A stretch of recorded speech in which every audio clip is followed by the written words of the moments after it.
Hi friends, welcome to Shanvi all round Telugu channel. ఈరోజు కార్తీక మాసం ప్రారంభమై 15వ రోజు అండి.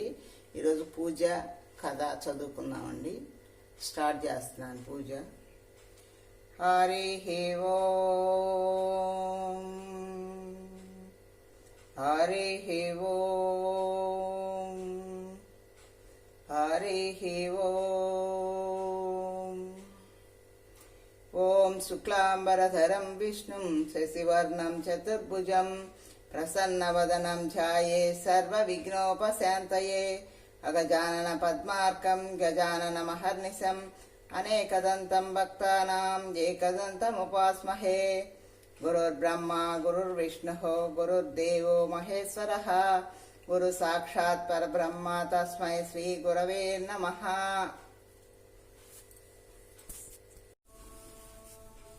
ఈరోజు 15వ అధ్యాయం చదువుకున్నామండి.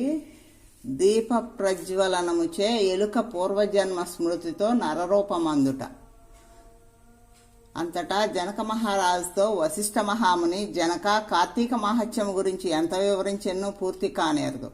కానీ మరి ఒక ఇతిహాసము తెలియజెప్పెదను, సావధానుడివై ఆలకింపుమని ఇట్లు చెప్పెను.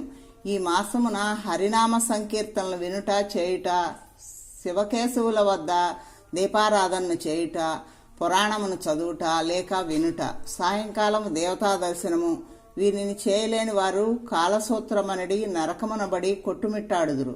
కార్తీక శుద్ధ ద్వాదశి దినమున మనసారా శ్రీహరిని పూజించిన వారికి అక్షయ పుణ్యము కలుగును. శ్రీమన్నారాయణ్ణి గంధపుష్ప అక్షతలతో పూజించి ధూపదీప నైవేద్యములు ఇచ్చిన ఎడల విశేష ఫలము పొందగలరు. ఈ విధముగా నెల రోజులు విడువక చేసిన ఎడల అట్టివారు దేవదుందుబులు మ్రోగుచుండగా విమానమెక్కి వైకుంఠమునకు పోవుదురు. నెల రోజులు చేయలేని వారు కార్తీక శుద్ధ త్రయోదశి, చతుర్దశి, పూర్ణిమ రోజులందైనా నిష్ఠతో పూజలు చేసి ఆవునేతితో దీపం ఉంచవలను. ఈ మహాకార్తీకంలో ఆవు పాలు పితికినంతసేపు మాత్రము దీపముంచిన ఎడల మరు జన్మలో బ్రాహ్మణుడుగా జన్మించును. ఇతరులు ఉంచిన దీపమును ఎగద్రోసి వృద్ధి చేసిన ఎడలను లేక ఆరిపోయిన దీపమును వెలిగించెను అట్టివార్లు సమస్త పాపములు హరించును. అందులకు ఒక కథ కలదు, వినుమని వశిష్ఠుల వారు ఇట్లు చెప్పుచున్నారు. సరస్వతీ నదీ తీరమున శిథిలమైన దేవాలయం ఒకటి కలదు.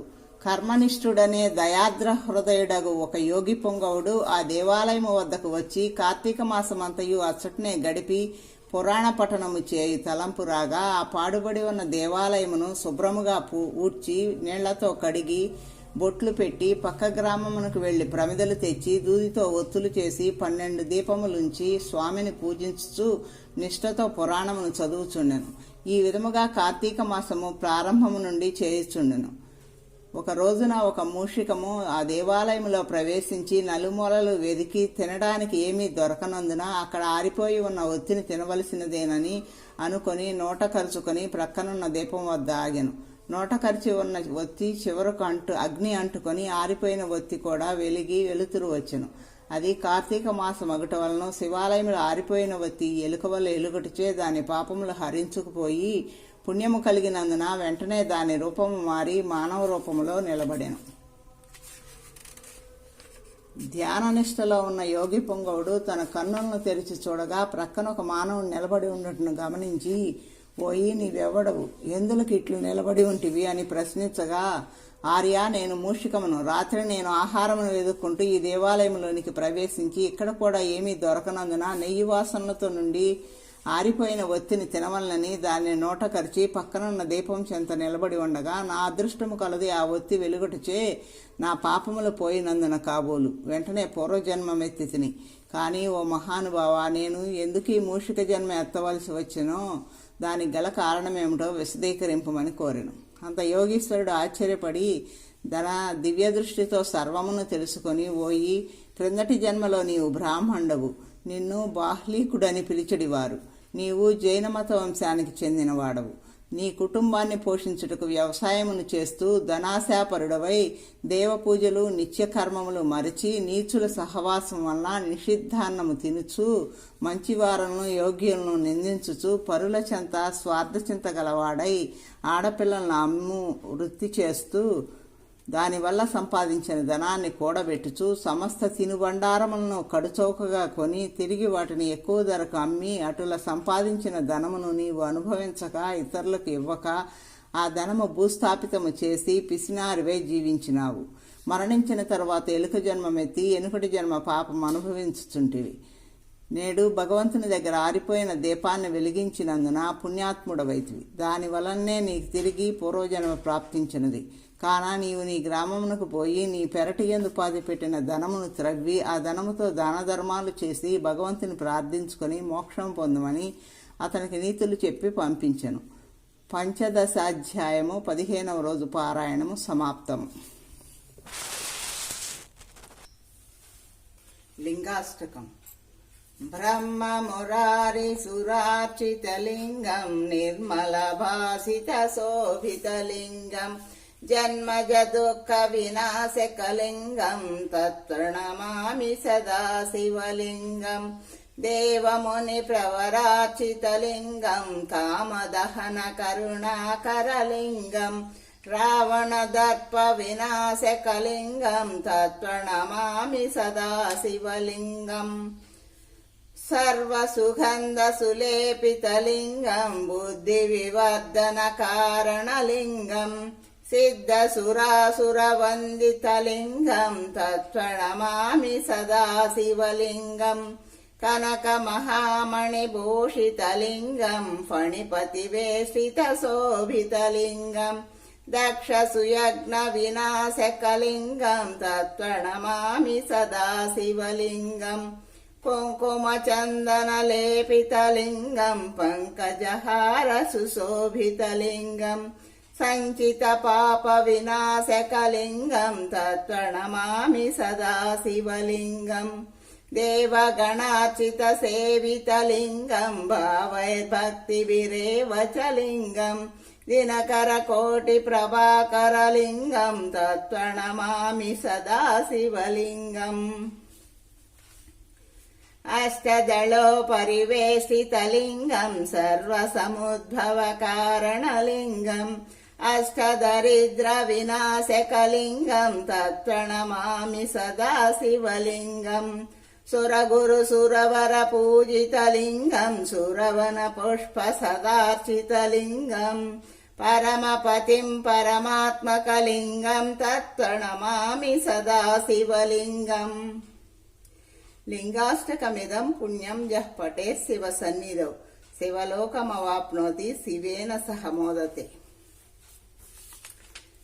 త్రిదళం త్రిగుణాకారం త్రినేత్రం చ త్రియాయుధం త్రిజన్మ పాప సంహారం ఏకబిల్వం శివార్పణం త్రిశాకైర్బల్వపత్రైశ్చ అఛిద్రైః కోమలైః శుభైః తవ పూజాం కరిష్యామి ఏకబిల్వం శివార్పితం.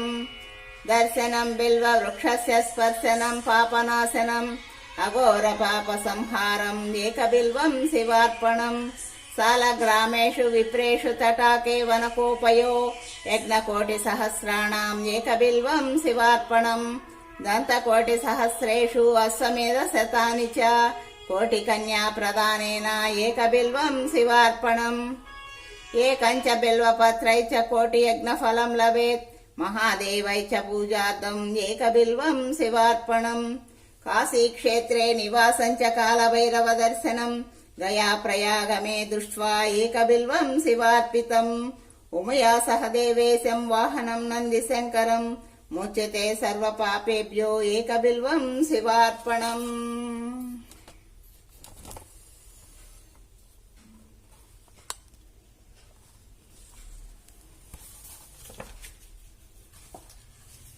శివాష్టకం.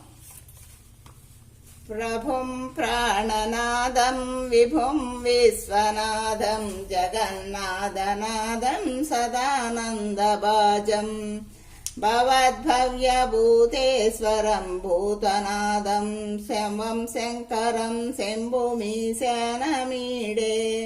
గళేరుండమాలం తనౌ సర్పజాలం మహాకాలకాలం గణేశాదిపాలం జటాజూట గంగాతరంగైర్విశాలం శివం శంకరం శంభుమీశానమీడే ముదామాకరం ముండనం మండయంతం మహామండలం భస్మభూషాధరాంతం అనాదిహపారం మహామోహరూపం శివం శంకరం శంభుమీశానమీడే వటాదో నివాసం మహాటాటహాసం మహాపాపనాశం సదా సుప్రకాశం గిరీశం గణేశం సురేశం మహేశం శివం శంకరం శంభుమీశానమీడే గిరీంద్రాత్మజా సంగృహీతార్ధదేహం గిరౌ సంస్థితం సర్వదా సన్నగేశం పరబ్రహ్మ బ్రహ్మాదిభిర్వంద్యమానం శివం శంకరం శంభుమీశానమీడే కపాలం త్రిశూలం కరాభ్యాం దదానం పదాంబోజనం రాయకామం దదానం బలివర్ధమానం సురాణాం ప్రదానం శివం శంకరం శంభుమీశానమీడే శరచంద్రగాత్రం గణానందపాత్రం త్రినేత్రం పవిత్రం ధనేశస్యమిత్రం అపర్ణాకళత్రం సదా సచ్చరిత్రం శివం శంకరం శంభుమీశానమీడే హరం సర్పహారం చితాభూవిహారం భవం వేదసారం సదా నిర్వికారం శ్మశానే వసంతం మనోజం దహంతం శివం శంకరం శంభుమీశానమీడే స్వయం యః ప్రభాతే నరశూలపాణే పటే స్తోత్రరత్నం త్విహ ప్రాప్య రత్నం సుపుత్రం సుభాగ్యం సుమిత్రం కళత్రం విచిత్రై సమారాజ్య మోక్షం ప్రయాతి. శివ పంచాక్షరీ స్తోత్రం.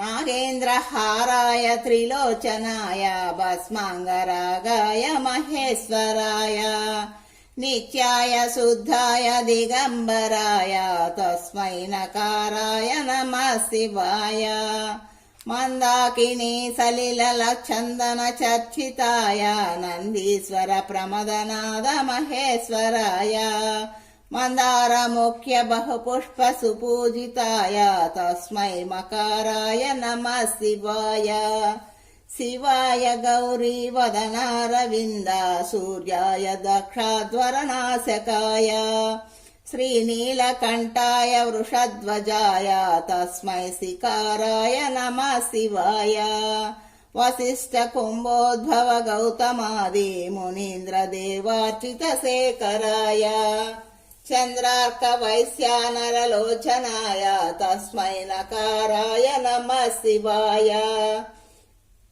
యక్షస్వరూపాయ జటాధరాయ పినాకహస్తాయ సనాతనాయ దివ్యాయ దేవాయ దిగంబరాయ తస్మై యకారాయ నమః శివాయ పంచాక్షరమిదం పుణ్యం యః పఠే శివ సన్నిధౌ శివలోకమవాప్నోతి శివేన సహ మోదతే. ఓం నమః శివాయ. ఓం నమః శివాయ. ఓం నమః శివాయ. ఈరోజు నిషిద్ధాలు దానాలు తెలుసుకుందామండి. ఈరోజు నిషిద్ధాలు పగటి భోజనం ఉసిరి, దానాలు వరి అన్నపు భోజనం వెండి, పూజించాల్సిన దైవం చంద్రుడు, జపించాల్సిన మంత్రం ఓం సోమాయ సోమతనవే స్వాహ, ఫలితం మనశ్శాంతి ప్రసాద గుణం.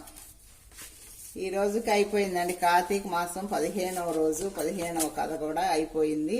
ఈ వీడియో మీకు నచ్చితే లైక్ చేయండి, షేర్ చేయండి, సబ్స్క్రైబ్ చేయటం మర్చిపోవద్దండి. పక్కనే ఉన్న గంట సింబల్ ప్రెస్ చేయండి. నేను పంపించిన నోటిఫికేషన్స్ అన్నీ మీకు వస్తాయండి. థ్యాంక్ యూ అండి.